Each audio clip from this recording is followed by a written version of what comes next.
Ujú.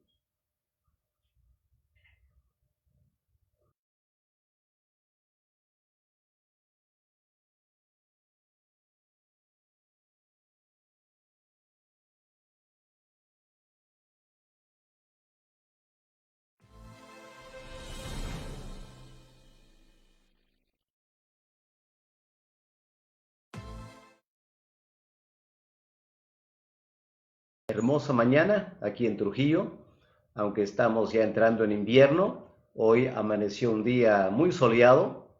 Creo que en parte también las consecuencias de esta prolongada cuarentena con el decrecimiento en transporte público, aunque está volviendo poco a poco, pero es lindo sentir el calor de esta mañana de otoño. Estamos volviendo al clima que era en Trujillo hace 25 años cuando venimos aquí a vivir por primera vez. Así que hay algunos elementos buenos de la cuarentena, aunque obviamente el balance es bastante triste porque hay tanta gente que está sufriendo las consecuencias de esta enfermedad. Vamos a orar esta mañana, pedir al Señor que Él pueda darnos un lindo tiempo estudiando su palabra. La Biblia es nuestro alimento espiritual. Vamos a la Biblia para encontrar consuelo, alegría, promesas divinas, pero también vamos a la Biblia para poder encontrar enseñanzas, doctrina. Tenemos que entender el mundo que nos rodea, tenemos que entender lo que está pasando en este mundo. Así que vamos a orar y pedir a Dios que Él pueda acompañarnos y más que acompañarnos, que Él pueda ser nuestro maestro, nuestro instructor a través de las escrituras. Vamos a orar.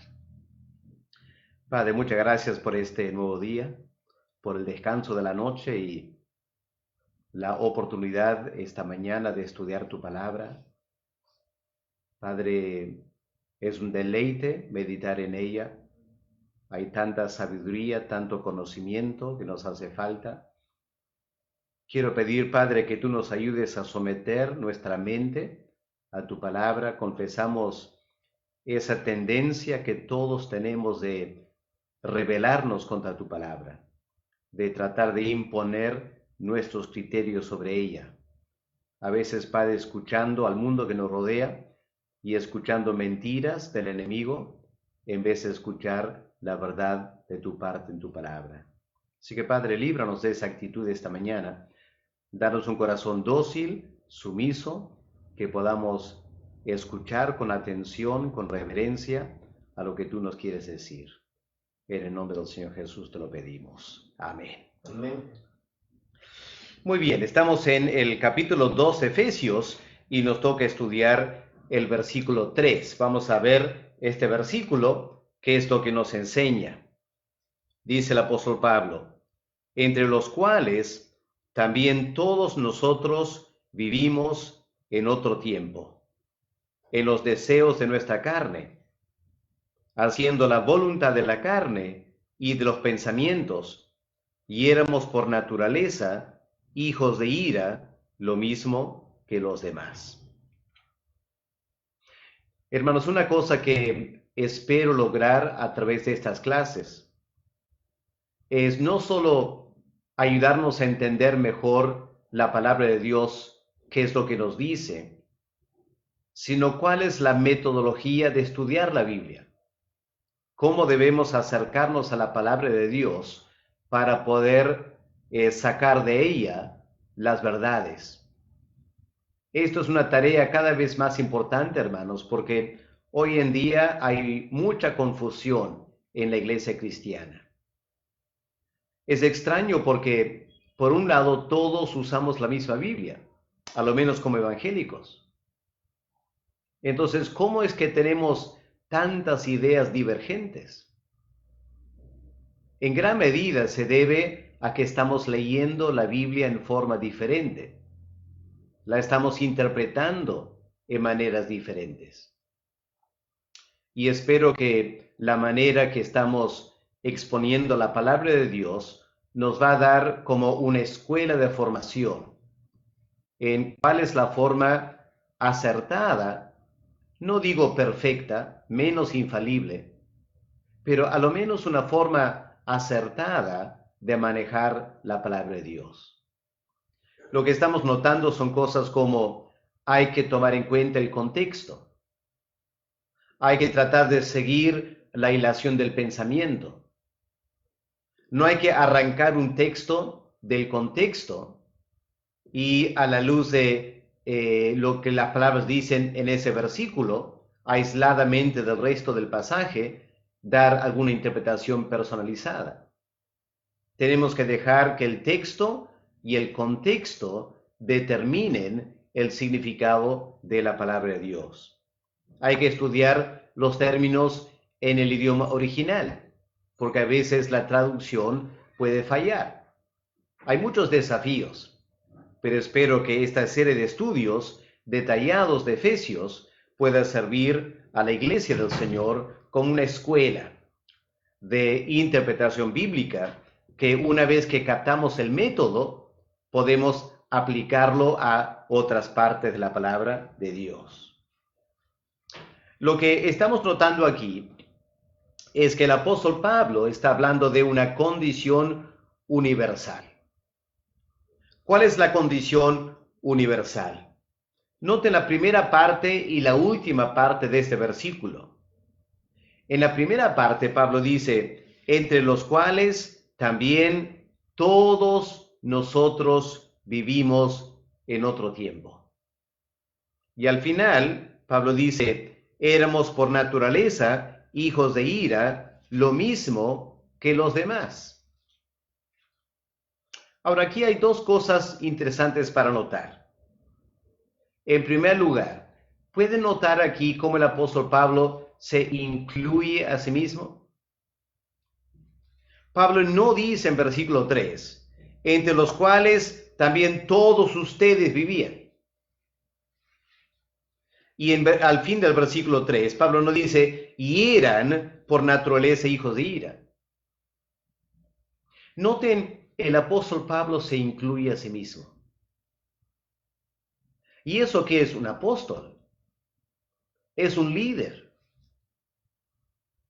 Pero no cae en la trampa de hablar como si todos los demás tienen un problema, pero no él. Una cosa que yo noto hoy en día, un día marcada por falsas noticias, es que tantas personas que ponen sus posts en internet dan la impresión, no sé si consciente o inconscientemente, pero da la impresión que todo el mundo está mal y que ellos son infalibles. Creo que tenemos que tener un poco más de humildad y reconocer que aquí no hay nadie falible. No somos llamados a ser dogmáticos y pretender que la verdad va a morir conmigo. Aportemos nuestro conocimiento. Digamos lo que creemos y lo que sentimos, pero tratando de evitar la actitud de omnisciencia e infalibilidad y tratando a los demás como ignorantes. Así que para mí es muy interesante notar este detalle de Pablo. Pablo se incluye a sí mismo. La segunda cosa que notamos aquí, y creo que como evangélicos también nos haría bien tomar esto en cuenta. Pablo era judío.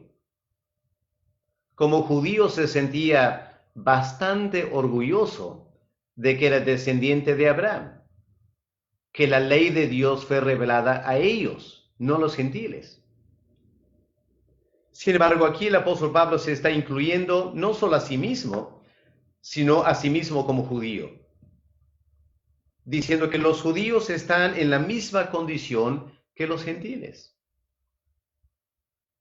Creo que una de las cosas que el mundo objeta de la iglesia evangélica es una actitud que hay que reconocer, todos somos un poco culpables. La actitud de dar a entender que como evangélicos somos los más santos y que todo lo demás son perdidos. corruptos. Y creo que ahí también tenemos que aprender del apóstol Pablo y reconocer que aunque es un honor ser parte de la iglesia evangélica también tiene sus lados negativos, débiles, y hay que reconocer que al igual que los que no conocen al Señor, tenemos áreas y momentos débiles en nuestras vidas. Y la verdad es que a veces hay algunos inconversos que tienen una mejor actitud que el creyente.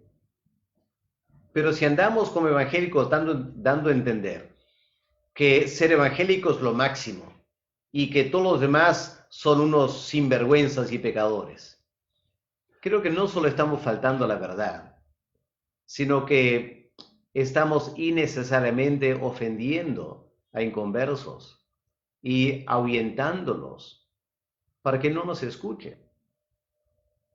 Creo que lo que el apóstol Pablo dice aquí nos debe llevar a una actitud de más sencillez y humildad. Sigamos proclamando la verdad. No tengamos temor de decir, esta es la verdad. Pero presentamos la verdad, no nosotros. Y por eso me parece interesante cómo el apóstol Pablo se incluye a sí mismo aquí para dar a entender que él está describiendo la condición universal. Pero la condición universal ¿de quién? ¿O de quiénes? Noten el contexto. Al fin del versículo 2, Pablo dice, el espíritu que ahora opera en los hijos de desobediencia. Noten esa frase, hijos de desobediencia. Y si alguien le preguntara a Pablo, pero Pablo, ¿quiénes son los hijos de desobediencia? ¿Y cómo se manifiesta esta desobediencia? El versículo 3 sería la respuesta, ¿no es cierto? Los hijos de desobediencia somos todos nosotros. Por eso Pablo dice, entre los cuales, es decir, entre esos hijos de desobediencia, también todos nosotros vivíamos. Y en segundo lugar, el apóstol Pablo está diciendo, permítame explicar en qué consiste esta desobediencia. Esta desobediencia consiste en hacer los deseos de nuestra carne. Y lo amplía en el versículo 3. ¿Ok? Así que esa es la hilación del verso 3 con el versículo 2. Ahora, para estudiar el versículo 3 en detalle, podemos tomarlo como un versículo donde tenemos la manifestación de la desobediencia. ¿Cómo se manifiesta esa desobediencia universal en gentiles y en judíos? Bueno, primero, en versículo 3, el apóstol Pablo habla de la raíz de la desobediencia. Noten eso, la raíz de la desobediencia. ¿Dónde está la raíz? Cuando Pablo dice, en los deseos de nuestra carne. ¿Ok? Esa frase vamos a estudiar en un momento, pero en esa frase, los deseos de nuestra carne es la raíz de la desobediencia. ¿Ok? La raíz, la fuente de la desobediencia. Pero luego el apóstol Pablo explica la expresión de la desobediencia. ¿Cómo se expresa? Es decir, de la raíz, ¿cuál es el fruto? ¿Cuál es el resultado? Y Pablo usa dos frases ahora. La voluntad de la carne, ese es un resultado, una manifestación, es la voluntad de la carne. Y la segunda manifestación de la desobediencia es haciendo la voluntad de los pensamientos. Noten que la palabra voluntad se aplica a ambas cosas. La voluntad de la carne y la voluntad de los pensamientos. Y la manifestación de la desobediencia en todo el mundo se puede resumir en esas dos frases. Todos, dice Pablo, todos. Antes y, en cierto sentido, hasta ahora también, aún siendo creyentes. Hacemos la voluntad de la carne y hacemos la voluntad de los pensamientos. Así que primero la raíz, luego la manifestación, y ahora ¿qué tenemos? Las consecuencias o la consecuencia. ¿Cuál es la consecuencia de ser hijos de desobediencia? ¿Cuál es la consecuencia de ser hombres y mujeres marcados por la desobediencia? Bueno, Pablo dice al fin del verso 3, éramos por naturaleza hijos de ira. Ahí está la consecuencia. Somos hijos de ira. Personas marcadas por o caracterizadas por estar bajo la ira de Dios. Así que, hermanos, vamos a estudiar este versículo bajo esos tres títulos: la raíz, la expresión y la consecuencia de nuestra desobediencia. Empecemos con la raíz. Esta frase, los deseos de nuestra carne. He puesto aquí para que aprendamos siempre la disciplina de ver los términos en el original, las dos palabras importantes aquí. Primero la palabra voluntad, los deseos, la palabra deseos. En griego es la palabra epithumia. Ahora, la palabra thumia, de thumos en griego, habla de un deseo. Pero cuando añades la palabra epi, que literalmente significa sobre, es casi deseo sobre deseo. En otras palabras, deseos intensos, deseos sumamente fuertes. Podemos decir dos deseos que nos dominan. Esto es epithumia. Deseos que nos dominan y controlan nuestra vida. Y luego tenemos la palabra carne, son los deseos de la carne, la palabra en griego sarx, que por un lado es la palabra que en el sentido material se refiere a carne y hueso, no es la carne que tenemos, pero también por extensión se aplica a los deseos de la carne. Solo que aquí en esta primera parte del versículo 3, Pablo no está hablando tanto de los deseos carnales en sí, sino que está hablando o usando la palabra carne para hablar de la naturaleza pecaminosa. Esa naturaleza humana antagónica a las cosas de Dios. Aquí la palabra sarx sería el antónimo de la palabra espíritu. Dios es espíritu y Él anhela que nosotros le adoremos en espíritu, que vivamos en espíritu. Pero el ser humano, hijo de desobediencia, en vez de dejarse guiar por el espíritu de Dios, estamos dominados por los deseos de nuestra naturaleza pecaminosa que se revela contra Dios. Así que la palabra sarx, en la primera parte del versículo 3, los deseos de nuestra carne, está hablando de la totalidad de los deseos y las obras pecaminosas que podemos cometer. ¿Ok? Esa es la raíz de la desobediencia. Lo que Pablo está diciendo entonces es lo siguiente. Todos tenemos una naturaleza caída. Esa naturaleza caída nos lleva a vivir en la carne en vez de vivir en el espíritu. Y esa forma de vida en la carne de la naturaleza caída se manifiesta en muchas maneras. Pero la esencia de la vida de la carne o la esencia de esos deseos intensos de la carne o de la naturaleza caída. Son antagónicos a Dios. No se someten a Dios. No se sujetan a Él o a su palabra. Y Pablo dice, esta es la raíz de toda la desobediencia que podemos ver en el mundo.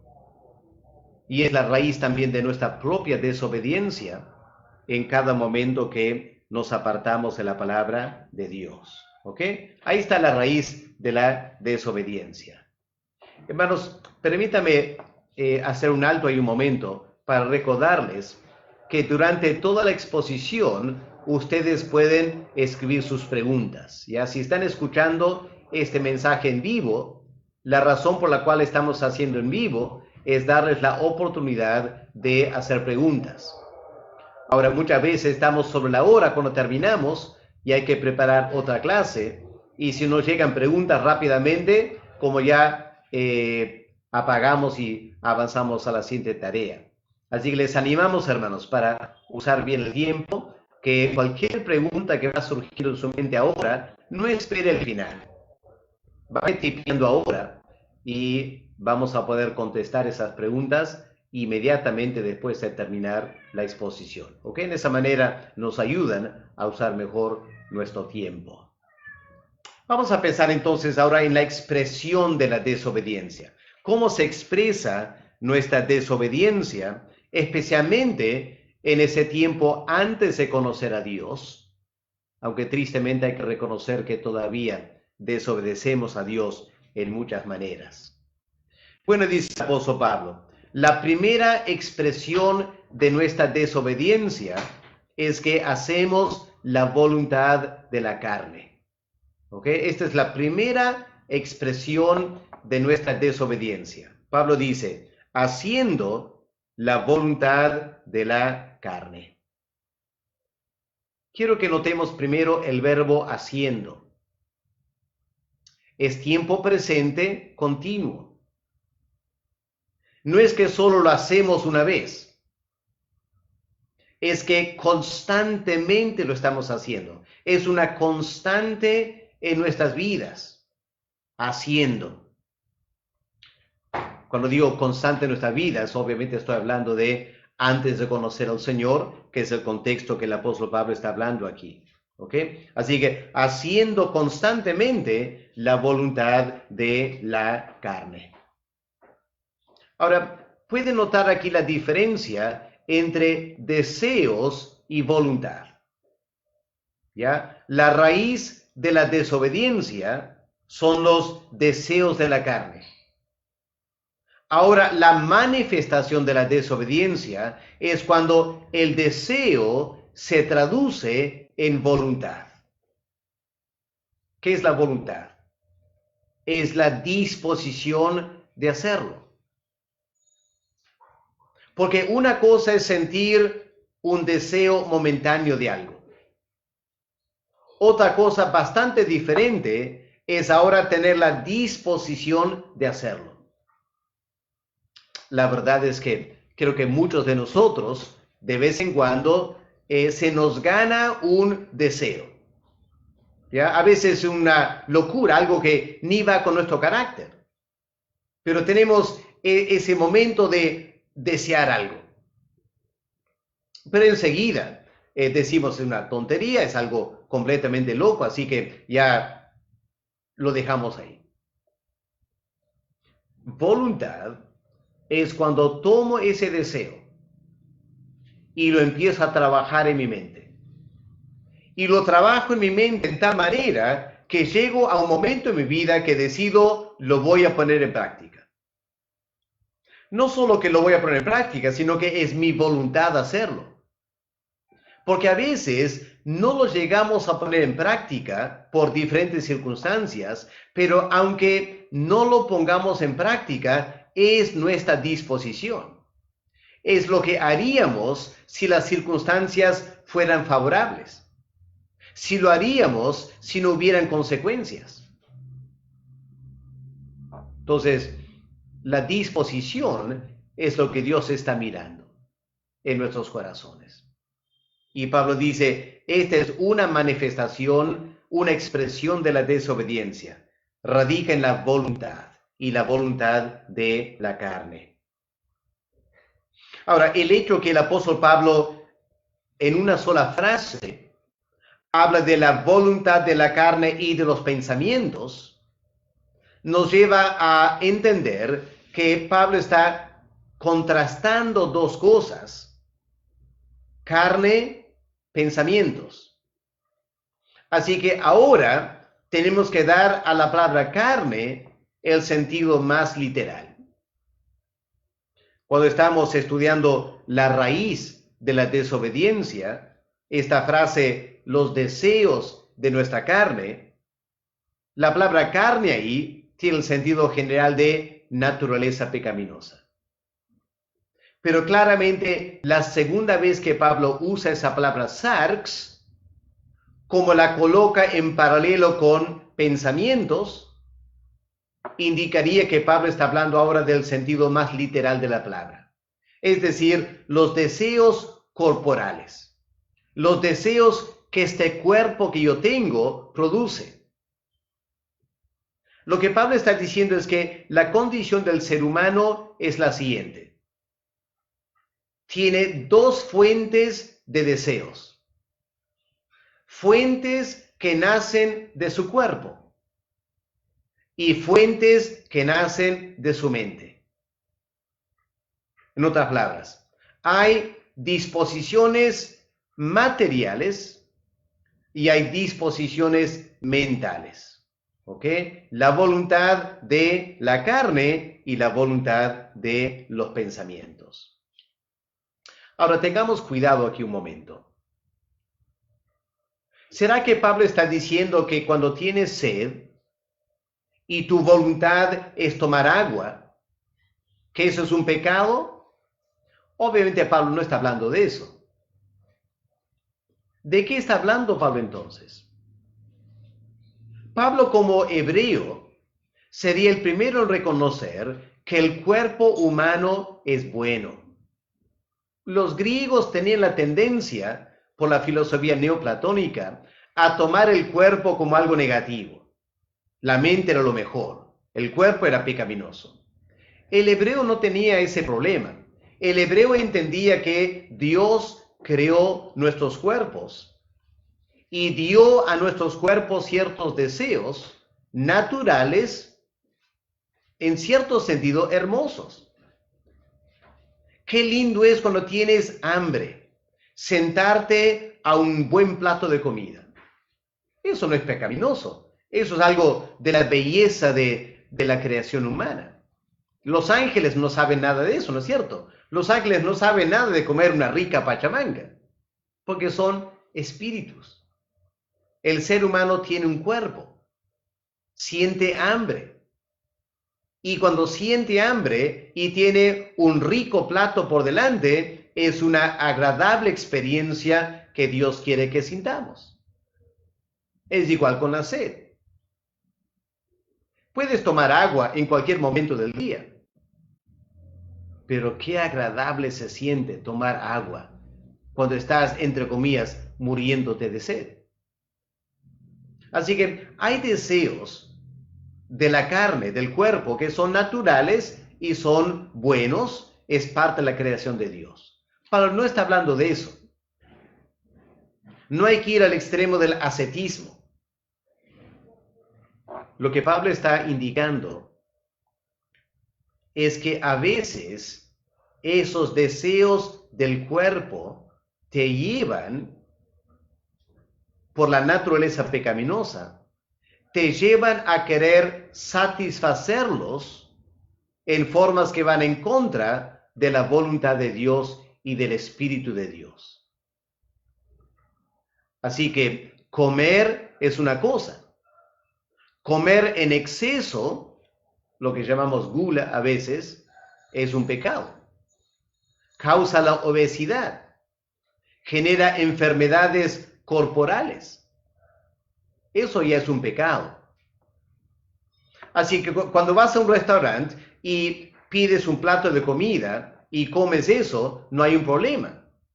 Pero si quieres un segundo plato o un plato más grande, Ya estás comiendo más de lo que es necesario.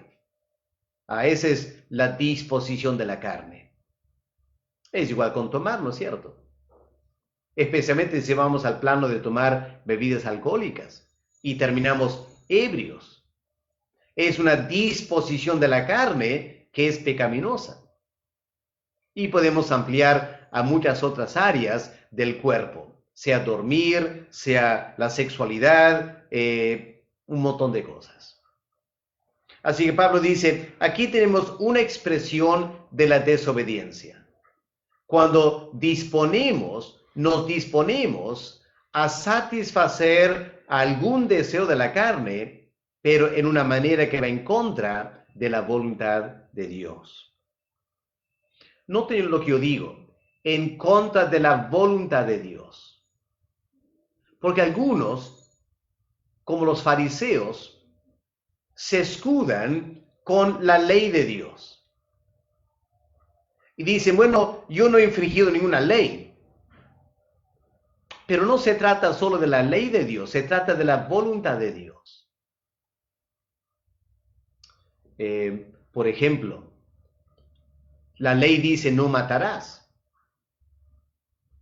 Pero la voluntad de Dios es que ames a tu enemigo. Así que cuando no tienes la disposición de amar a tu enemigo, estás haciendo la voluntad de la carne y no la voluntad de Dios. Y es una expresión del pecado entonces. Así que ahí tenemos una expresión de la desobediencia haciendo la voluntad de la carne. ¿Cuál es la segunda manifestación? Haciendo la voluntad de los pensamientos. Ahora, noia. La palabra noia, de noe, algo noético, está hablando de la mente.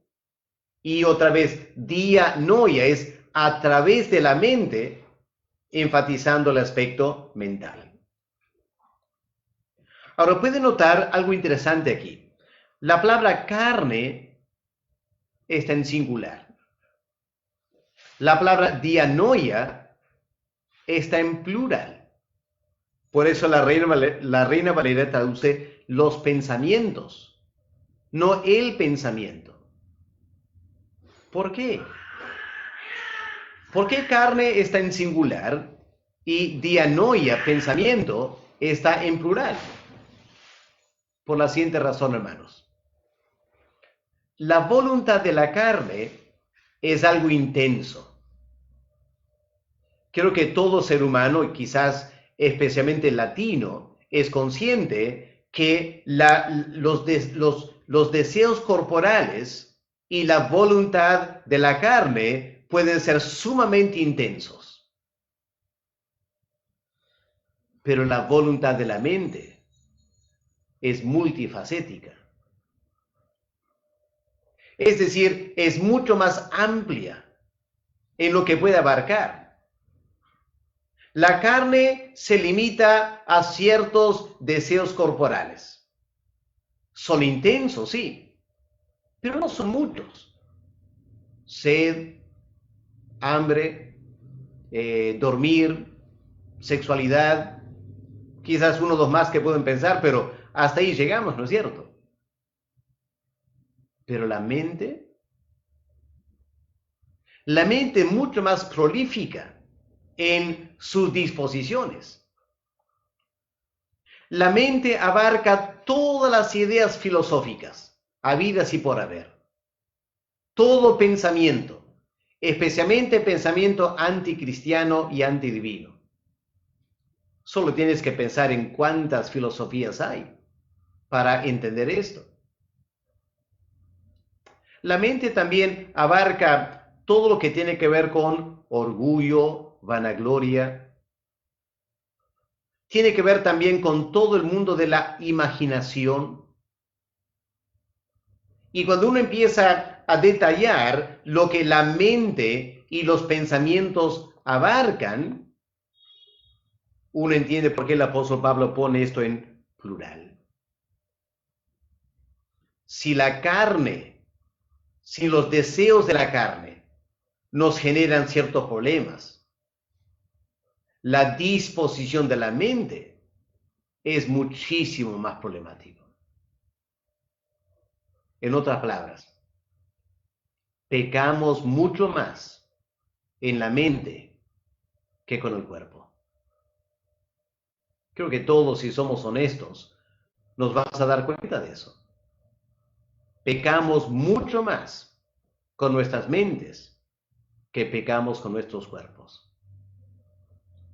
Y un problema, creo que en la iglesia evangélica, un problema es que hemos sobreenfatizado los pecados del cuerpo y hemos minimizado los pecados de la mente. Así que si un hermano se emborracha, lo disciplinamos. Pero si una hermana es orgullosa, no hacemos nada. Pero es un pecado. Así que el apóstol Pablo, bajo la dirección del Espíritu Santo, nos está diciendo, la raíz de la desobediencia es nuestra naturaleza pecaminosa. Y esa naturaleza pecaminosa se expresa en actos de desobediencia. Algunos actos de desobediencia vienen de estos deseos de la carne. Pero muchos más actos de desobediencia vienen de la disposición de nuestra mente, de cómo pensamos internamente. Y Pablo dice, este es el problema de la raza humana. Antes de conocer al Señor, vivíamos así. Todo el tiempo. Todo ser humano. Nadie se salva de esto. Desde el momento de nacer, somos así. Así que después de ver la raíz y la expresión de la desobediencia, veamos ahora la consecuencia de ella. ¿Cuál es la consecuencia de nuestra desobediencia? Bueno, Pablo resume en versículo 3 cuando dice, éramos por naturaleza hijos de ira. Analicemos, hermanos, esta frase para terminar esta mañana. Éramos por naturaleza hijos de ira. Pablo está hablando de la condición antes de conocer al Señor. Éramos. Pablo y los creyentes en Éfeso ya no lo son. Lo eran antes, ya no lo son. Pablo no está diciendo que no cometen pecado. Lo que Pablo está diciendo es que ya no son hijos de ira. Eran antes. Noten la palabra por naturaleza. Éramos por naturaleza. La palabra en griego la tienen ahí, physis. Es una palabra que se usa muchas veces del mundo vegetal, de las plantas, cosas que crecen naturalmente. Cuando Pablo dice, éramos por naturaleza hijos de ira, hay que tener cuidado. Obviamente Pablo no está diciendo que lo somos por creación. No hay que pensar que cuando Dios nos creó, que ya nos creó hijos de ira.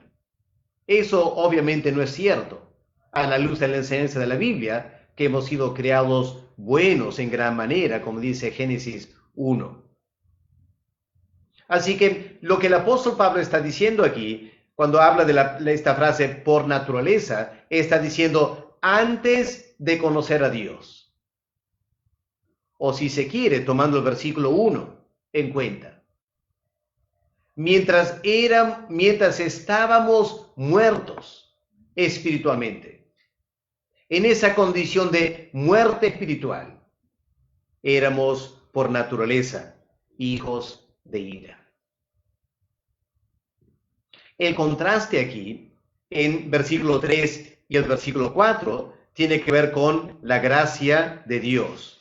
Por naturaleza, hijos de ira. Por gracia, hijos de Dios. ¿Ok? ¿Puede captar eso? Por naturaleza, por estar en Adán, por naturaleza, somos hijos de ira.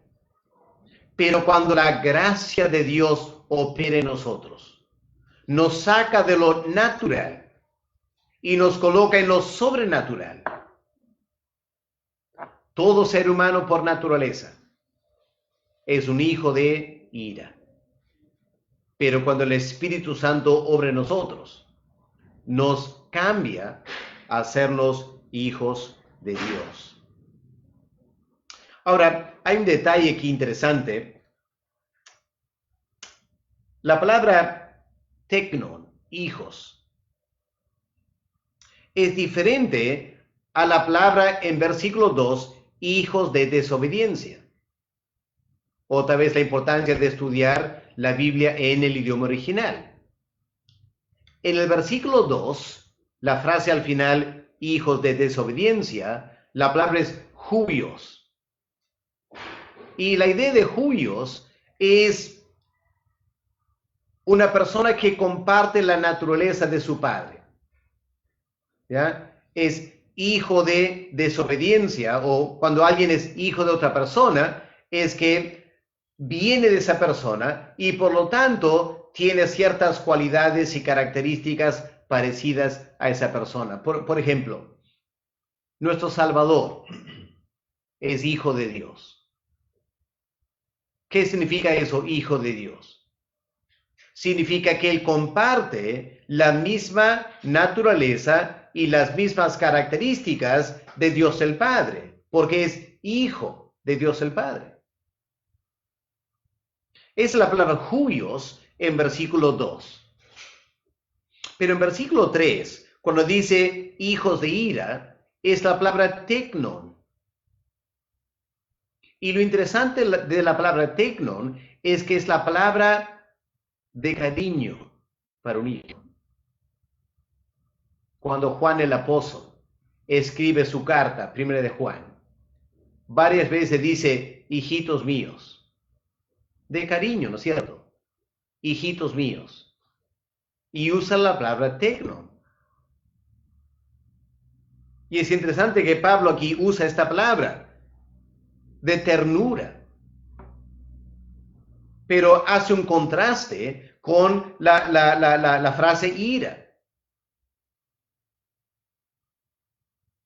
Ahora, tengamos cuidado con lo que la palabra ira significa. Lamentablemente, caemos en la trampa tantas veces de extender y aplicar a Dios elementos negativos de la ira humana. En nuestro lenguaje hacemos una diferencia, ¿no es cierto?, entre ira y estar enojado. Como que estar enojado es normal. Ira es una exageración. Ahora, si pensamos así, cuando aplicamos la palabra ira a Dios, ya nos da la impresión que Dios está exagerando, que está más que enojado, está airado, algo explosivo, algo dañino. Y hermanos, eso es lejos de la verdad. No es lo que la Biblia está queriendo dar a entender cuando usa la palabra ira. La palabra en griego para ira es orge. Y la palabra orge, en el uso a lo menos en el Nuevo Testamento y aplicándose a la ira de Dios, está hablando no tanto de una ira desmedida, un enojo explosivo, está hablando del juicio de Dios. A ver si podemos captar esta idea. ¿Qué te parece si cambiamos la palabra ira con la palabra juicio? Hijos de juicio. Hijos que estamos bajo el juicio de Dios. Y aquí es donde hay que notar la palabra tecnon. Porque por un lado, Dios es juez y tiene que juzgarnos. Pero por otro lado, Dios es nuestro creador y somos sus hijitos. Y este es el gran problema que como seres humanos le hemos causado a Dios. Dios es amor. Dios se compadece de nosotros. tiene cariño, ternura para con nosotros. Pero nosotros, sus hijitos, por esta desobediencia que caracteriza nuestras vidas, lleva a Dios a tener que castigar. Es lo que pasa en cualquier hogar, ¿no es cierto? Donde los hijos tienen buenos padres y los padres aman a sus hijos, sienten una profunda ternura hacia sus hijos. Pero cuando el hijo desobedece y reitera su desobediencia y va más allá de la desobediencia a rebeldía, el padre tiene que hacer algo por justicia y para formar bien a su hijo. Y cuando lo tiene que castigar, no es porque ahora siente ira y quiere vengarse. Sigue teniendo cariño, pero para el bien del hijo tiene que aplicar justicia. Mi madre, si me permite una referencia personal, mi madre me castigaba mucho cuando yo era niño. ¿Se imaginan cómo yo vivía para merecer eso? Mamá era una linda persona, pero me castigó muchas veces. Y me acuerdo una vez, mamá estaba por castigarme y de repente me dijo, Alex, me va a doler a mí más que te va a doler a ti. Me acuerdo pensar, eso no es cierto. ¿Cómo que le va a doler a ella? A mí me va a caer, no a ella. Pero cuando uno se vuelve padre y siente cariño por el hijo, uno se da cuenta que no quieres hacer que tu hijo llore o te mire mal o lo que sea, pero a veces tienes que hacerlo. Así es Dios con nosotros.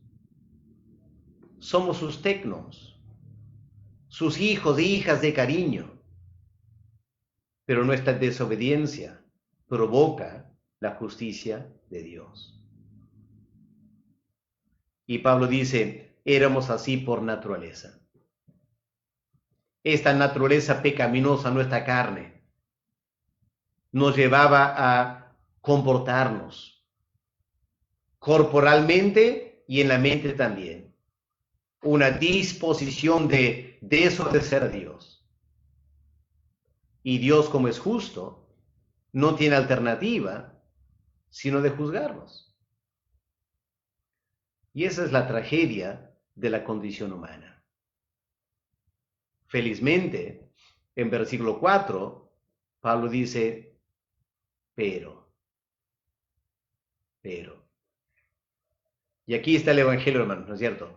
El Evangelio está en el pero. Nosotros somos por naturaleza todo esto. Pero Dios tiene tremenda gracia. Y la gracia, el amor inmerecido de Dios para con sus tecnos, sus hijos, hijas, a quien ama mucho, lo lleva a idear un increíble plan de salvación que vamos a ir estudiando en los siguientes días. Pero esta mañana que sea motivo de reflexión espiritual. Pensemos al terminar en lo que éramos antes. Demos gracias a Dios que ya no lo somos ahora. Pero pidamos a Dios la gracia para resistir la tendencia que todavía tenemos de la vieja naturaleza, de desobedecer a Dios, siguiendo los deseos del cuerpo o de la mente.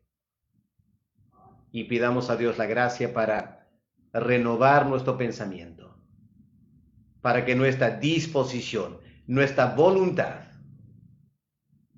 sea más parecida a la de Cristo. Porque cuando Cristo vino a este mundo, Él vino como un ser humano, ¿no es cierto? Se encarnó. Él tuvo deseos del cuerpo, Él tuvo pensamientos. Pero esta frase que siempre que la escucho o la leo me impresiona. Cuando Cristo dijo, no he venido para hacer mi voluntad. sino la voluntad del que me envió. Él es el modelo para nosotros. Vivamos como creyentes el resto de nuestras vidas aquí en la tierra, no haciendo la voluntad de mi carne y no haciendo la voluntad de mis pensamientos, sino sometiendo los deseos de mi carne a la voluntad de Dios y sometiendo mis pensamientos a los pensamientos de Dios. Y en esa manera, habiendo ya sido salvos por su gracia, cada día más seremos hijos de misericordia, hijos de benevolencia, hombres y mujeres marcados por la bendición de Dios en nuestras vidas. Porque habiendo sido salvos de la ira de Dios, ahora estamos viviendo como hijos obedientes a nuestro Padre Celestial. Hermanos, que este mensaje, este estudio, nos ayude a reflexionar y entender nuestra condición, lo que éramos antes, y darle gracias a Dios por lo que Él ha hecho en nuestra vida para cambiarnos. Vamos a ver si hay preguntas para contestar esta mañana antes de terminar la clase. Y si hay preguntas del martes, que podemos contestar, Jonathan nos va a ayudar si hay preguntas escritas ya.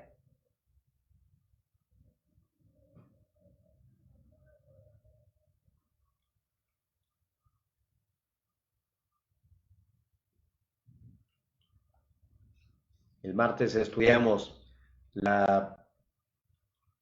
el versículo 2, el aspecto del dominio de Satanás en nuestras vidas.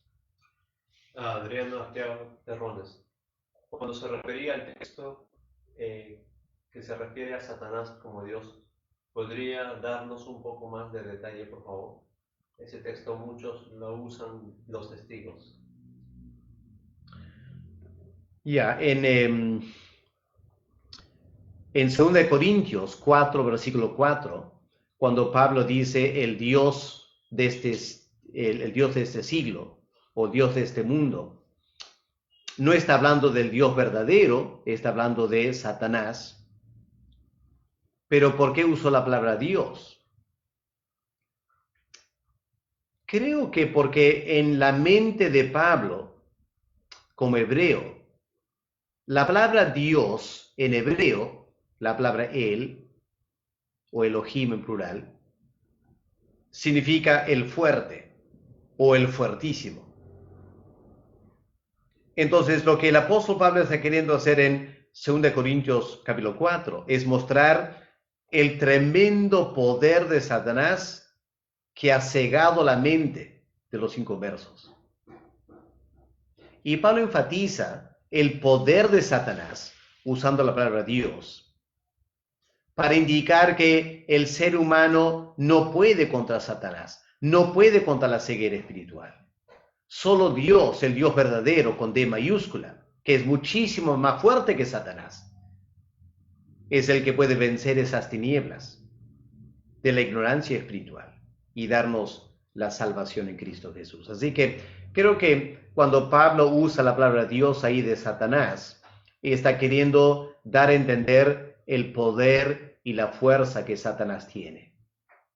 No un poder que entre en competencia con la de Dios, porque la de Dios es sin límites. Pero Satanás es fuerte en comparación con nosotros. Nosotros no podemos contra él. ¿Ok? Así que hay que usar la palabra en ese sentido. Stephanie Cristina Alvarado Luján. Pastor, buen día. Una consulta. Si el Dios de este mundo es Satanás, ¿cómo podemos interpretar correctamente que mayor es el que está en vosotros que el que está en el mundo? Ya, como acabo de decir, Satanás es Dios con D minúscula. El que está en nosotros es D con Dios mayúscula. Y aunque las dos palabras en español obviamente son igual, no es que Satanás y Dios son igual en poder. La diferencia es abismal. Satanás es poderoso porque Dios le dio poder.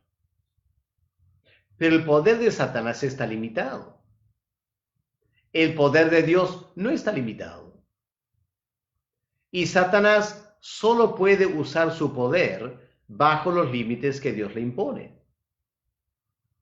Y para el creyente es una tremenda consolación porque el que está en nosotros, el Dios omnipotente, es mucho más fuerte que Satanás que está en el mundo.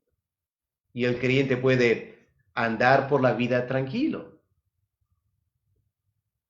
No es que hay una competencia seria entre Satanás y Dios.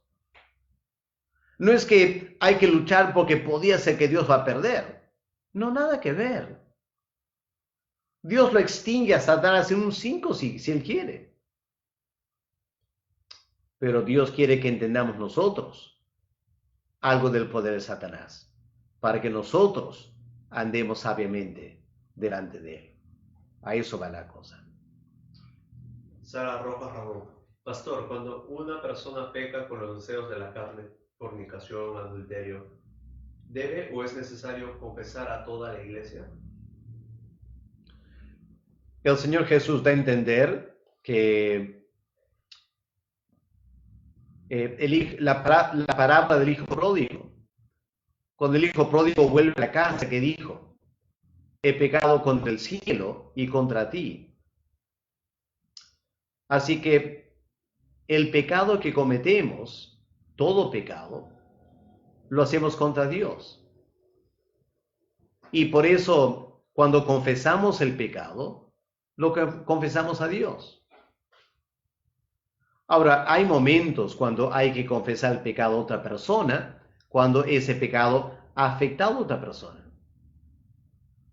Entonces, si has robado de alguien y Dios te convence de pecado, no es suficiente confesarlo a Dios. Tienes que devolver lo que has robado y al devolverlo estás confesando a la persona y pidiendo perdón por haberle robado. Ahora, hacer confesión delante de la iglesia. La Biblia no lo manda. La Biblia solo habla de lo que si se quiere, confesión delante de la iglesia, cuando es el pecado de alguien que no lo quiere reconocer. Por ejemplo, Cristo dijo, si ves a tu hermano pecar, anda y habla con él. Si no te escucha, lleva uno o dos ancianos. Y si no escucha, ahora anúncialo a la iglesia. Pero claramente es un caso de una persona que está en pecado, se ha hablado varias veces con esa persona, es un pecado conocido y ahora hay que alertar a la iglesia de una situación de pecado público que no se quiere reconocer. Eso a veces es necesario, pero proclamar del púlpito los pecados de alguien no es ni correcto, ni bíblico, ni edificante. Y el gran problema es que caemos en la trampa de seleccionar qué pecados vamos a confesar. Y a veces vamos a proclamar, queremos que toda la iglesia sepa que tal persona está bajo disciplina porque se ha emborrachado. Bueno, si vamos a hacer eso, hagamos lo mismo cuando te percatas de que alguien es orgulloso, o resentido, o se jacta, o cualquier otro pecado de pensamiento. Hermano, pasaremos todo el culto confesando los pecados de todo el mundo. Eso no es lo mejor. Así que la confesión es a Dios. Cuando hay que confrontar a alguien, lo hacemos en forma personal. Lo publicamos solo en una situación en la cual el pecado no se quiere reconocer y no se quiere dejar y viene a ser un escándalo para la iglesia, y ahí hay que distanciarnos de ese pecado. Maxeni Chacón Campos. Ojalá me entienda, pastor. Por ejemplo, hago un bien porque no me queda de otra, pero en mi corazón no lo quiero hacer porque esa persona no lo merece, pero sí lo hago. Ahora, para Dios es como que no hice ese bien, porque Él ve nuestro corazón, ¿verdad? Básicamente sí.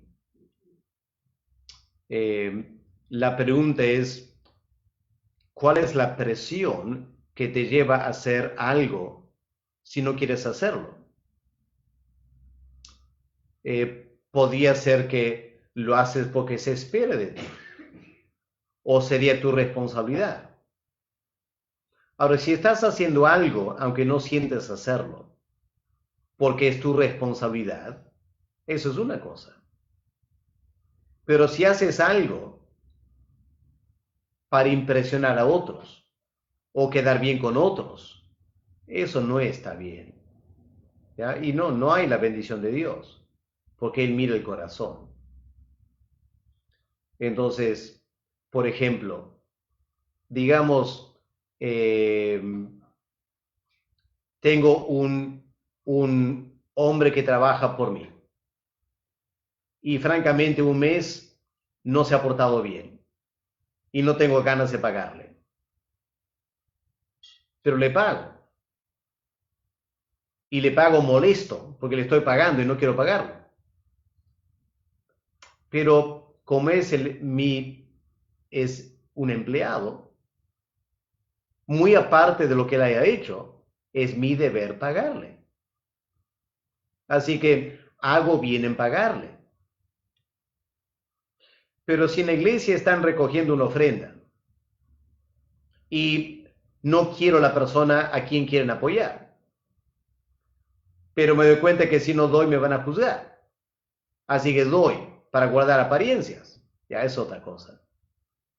Eso sí está muy mal, porque lo hago por vanagloria, por orgullo personal. Entonces, eh, debemos hacer cosas de todo corazón. Y cuando no sentimos hacerlo, no se trata de no hacerlo, se trata de pedir a Dios perdón por no querer hacerlo y decir, Señor, algo no anda bien con mi carne. Mi mente, mi pensamiento está mal. Y hay que pedir a Dios que nos ayude, ¿no? Que cambie nuestro corazón. ¿Por qué? Porque Dios es así, ¿no? Está soleando hoy, estará soleando en la sierra, estará soleando sobre la chacra de un hombre que acaba de ir a adorar a una virgen o a un santo, o se ha emborrachado. Entonces, ¿será que Dios no quiere hacer que el sol brille sobre él, pero bueno, ¿cómo hay que hacer el sol brillar? ¿Tendrá que brillar su inconverso también, pero Dios lo hace de mala gana? No, porque Dios es bueno. Y Cristo dice, hay que amar a nuestros enemigos.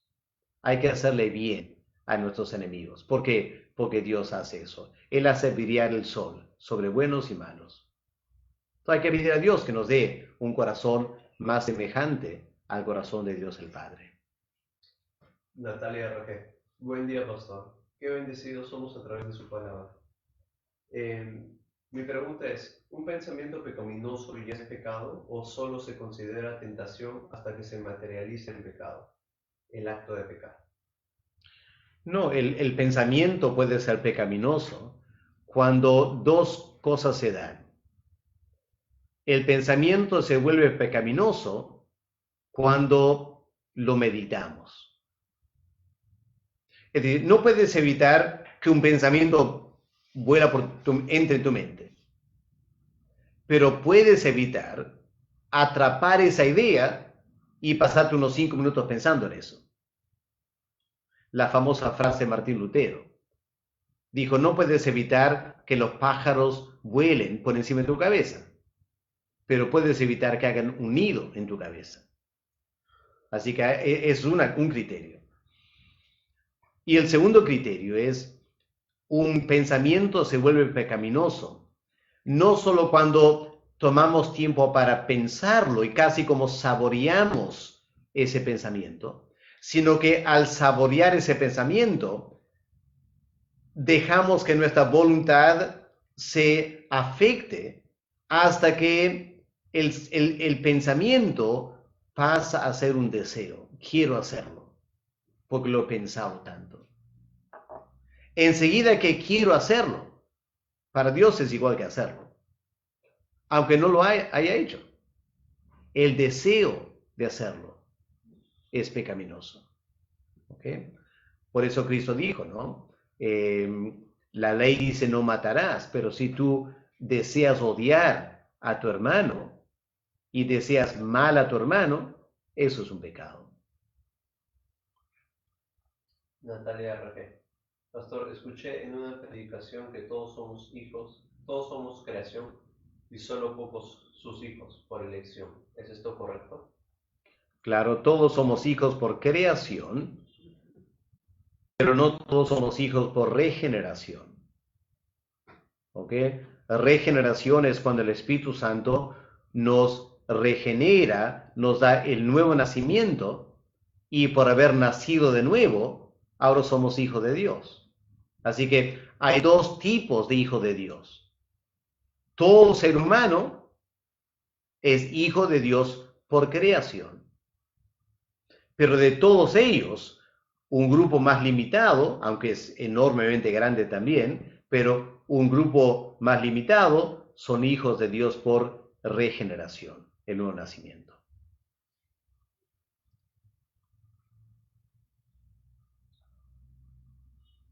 Hernán Pedro Sandoval Valdivieso.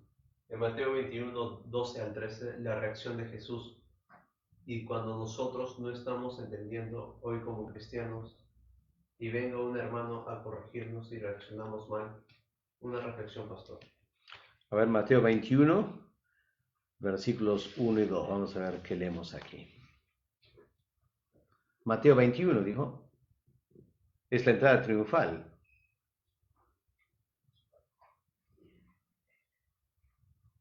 No entiendo a qué se refiere aquí entonces. ¿Puedes repetir la pregunta otra vez? Lo que dices en Mateo 21, 12 al 13, la reacción de 12 al 13, sí. Ya, ok. La reacción de Jesús. Y cuando nosotros no estamos entendiendo hoy como cristianos y venga un hermano a corregirnos y reaccionamos mal, una reflexión, pastor. Bueno, son dos cosas diferentes, ¿no? Aquí Cristo en Mateo 21, versículos 12 y 13 es la limpieza del templo. No es Cristo reaccionando mal a alguien que vino a corregirlo. Es Cristo reaccionando al negocio que se había hecho en el templo de Dios. Tal vez la interpretación al revés, de que el hermano que viene a corregirnos es Jesús limpiando el templo. Y la reacción de los judíos en molestarse. Ok.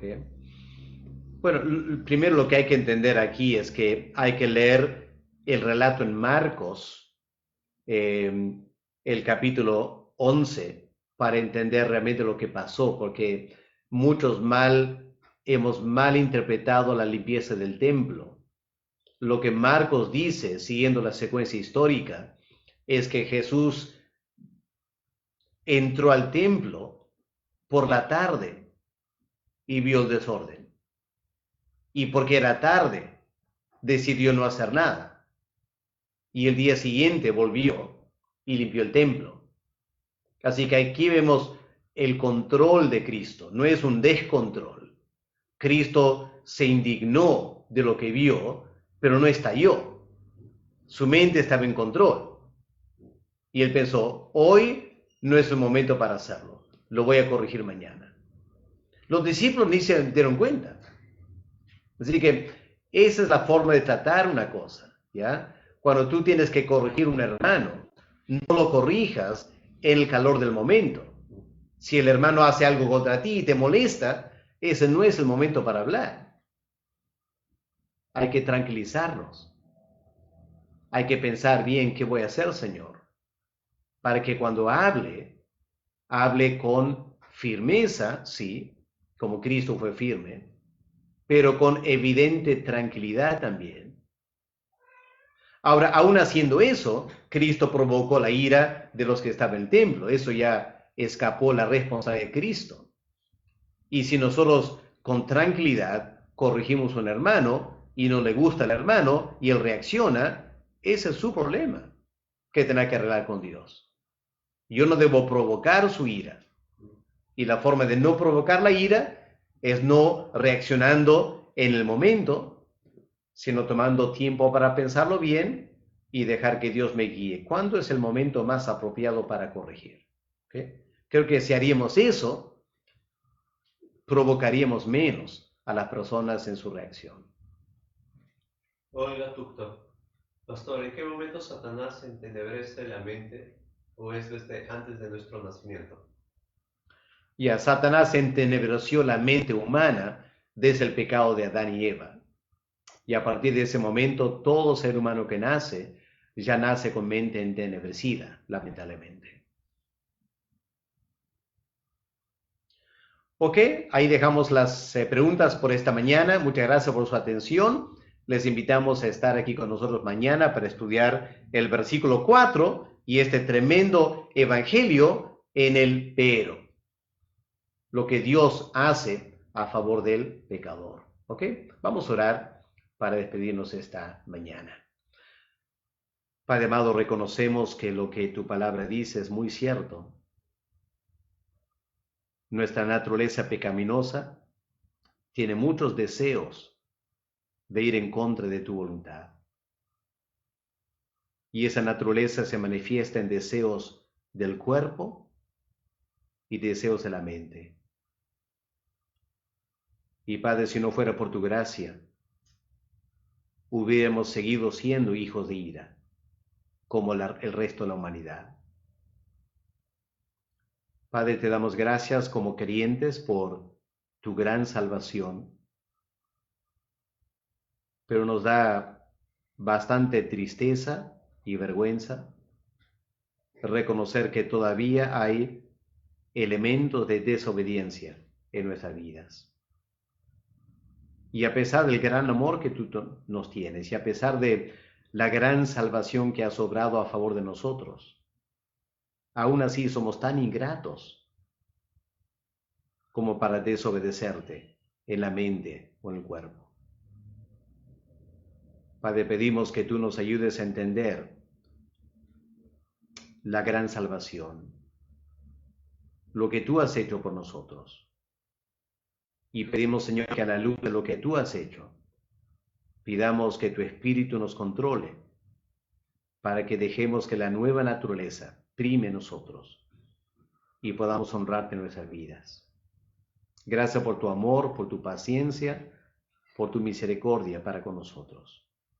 En el nombre del Señor Jesús. Amén. Amén. Amén. Gracias, hermanos. Hasta el día de mañana.